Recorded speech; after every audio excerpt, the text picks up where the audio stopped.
Oui, parce que j'espère, monsieur Le Bars, que l'objectif aussi, pour la police, je l'espère en tout cas, n'est pas de fracasser le crâne des voyous, parce que c'est pas comme ça non plus qu'on règle les problèmes. Ceci étant dit, je trouve que c'est un moi d'aller au contact, je trouve que c'est héroïque et que c'est miraculeux, c'est ce que je disais à Stéphane, qu'il n'y ait pas eu de blessés, y compris, chez la population civile, hein, chez les passants, donc vraiment c'est un miracle. Ceci étant dit, moi je vais revenir sur la question du cannabis. J'habite à Marseille, je suis dans les quartiers populaires. C'est une question que je connais bien malheureusement et où je vois des drames, dans des familles, endeuillées et meurtries pour l'éternité, sans aucune solution. Donc moi je suis pas tout à fait d'accord avec vous quand on dit que ça va continuer à générer le même trafic. Je considère qu'il y a des gens qui vont se mettre à leur compte et que c'est parce qu'on en connaît des trafiquants, hein, c'est malheureux, mais c'est comme ça, ils ont grandi avec nous.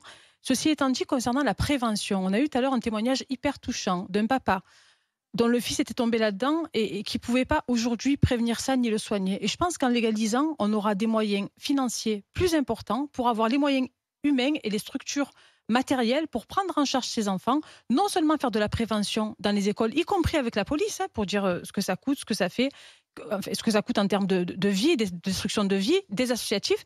Je pense que la prévention, la légalisation permettrait la prise en charge, la prévention et la prise en charge de ces malades, parce que moi c'est des malades, de ces enfants qui deviennent absolument dépendants de cette substance. David Lebars.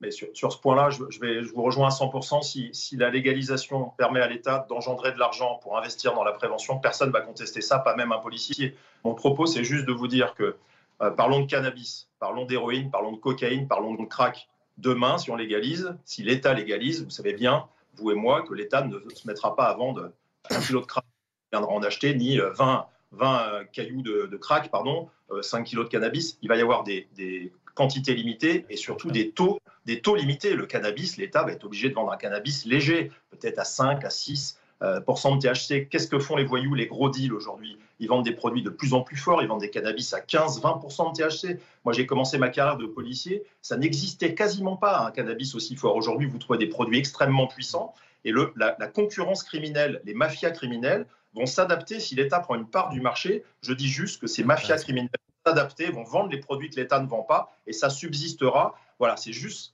ne pas être naïf là-dessus. Il y aura des points peut-être positifs et encore, hein, il faut regarder ce qui a été fait à l'étranger. La Exactement. légalisation, certains nous vendent des modèles réussis. C'est faux. C'est faux. Il y a eu des énormes difficultés sur le plan trouble à l'ordre public, sur le plan des populations qui ont été drainées pour venir là-bas parce que c'était devenu des supermarchés. Et pas mal de ces pays-là ont fait marche arrière. Donc soyons très objectifs et prenons tous les sujets dans leur ensemble.